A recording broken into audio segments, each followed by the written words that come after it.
Assalamualaikum warahmatullahi wabarakatuh.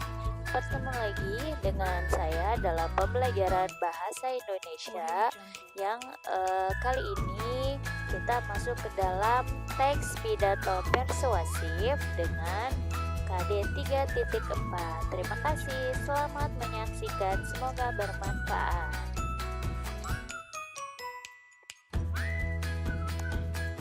Bismillahirrahmanirrahim. Dalam pembelajaran bahasa Indonesia kali ini kita akan mempelajari KD ya. KD yang akan kita pelajari adalah 3.4, yaitu menelaah struktur dan ciri kebahasan pidato persuasif tentang permasalahan aktual yang didengar dan dibaca.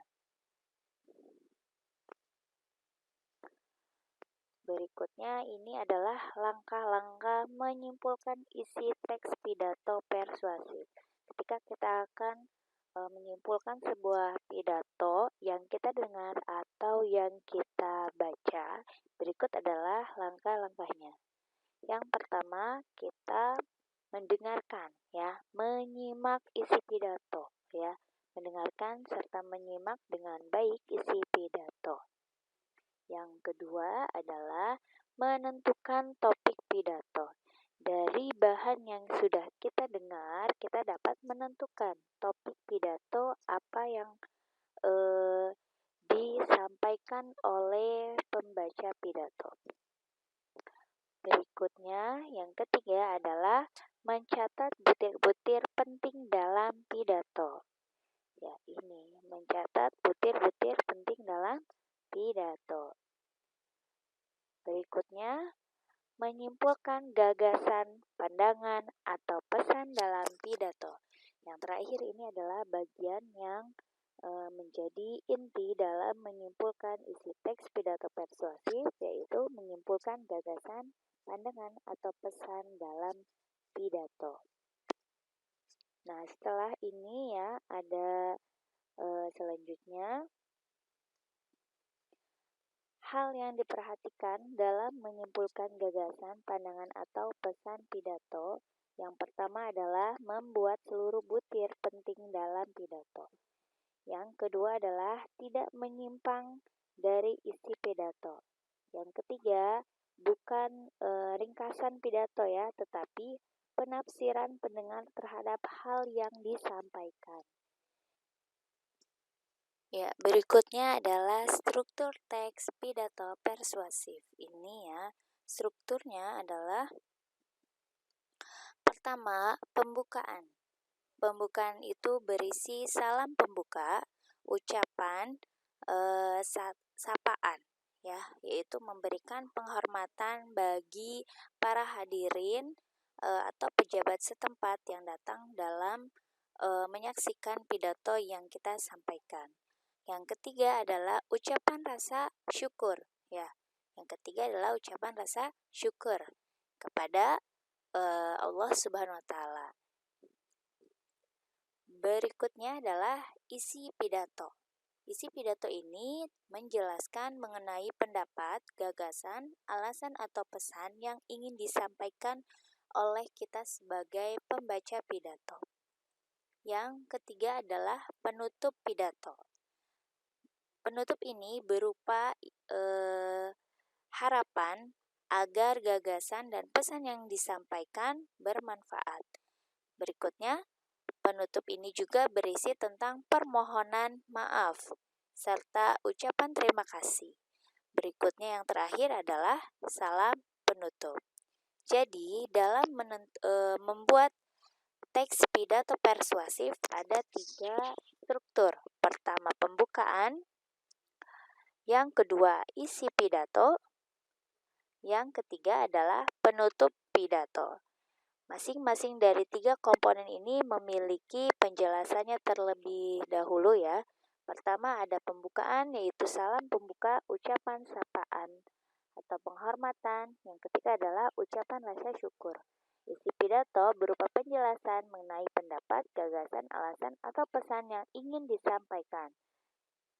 Yang ketiga, penutup pidato itu berisi harapan agar gagasan dan pesan yang disampaikan bermanfaat serta permohonan maaf, ucapan terima kasih, dan dilanjut dengan salam penutup.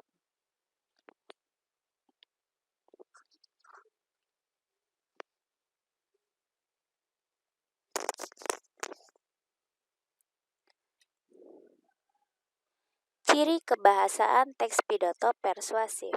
Yang pertama adalah kalimat aktif. Yang kedua adalah kata tugas. Yang ketiga, kosakata emotif. Yang keempat adalah kosakata bidang ilmu atau istilah. Yang kelima adalah sinonim.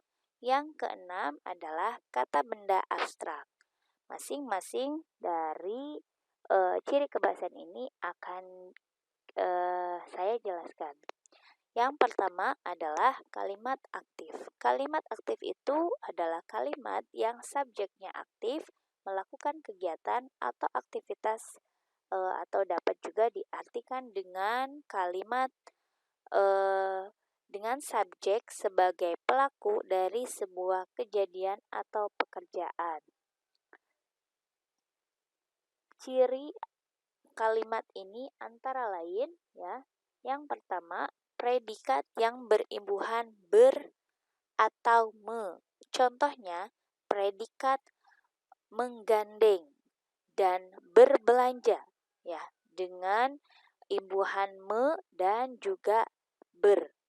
Yang kedua, predikatnya yang tidak mendapat imbuhan aus. Misalnya, predikat mandi, makan, tinggal, dan tidur. Ini adalah kalimat aktif. Berikutnya ada kata tugas. Kata tugas terdiri atas kata depan, kata sambung, kata sandang, dan kata seru. Berikutnya ada kosakata emotif. Kosakata emotif ini adalah kosakata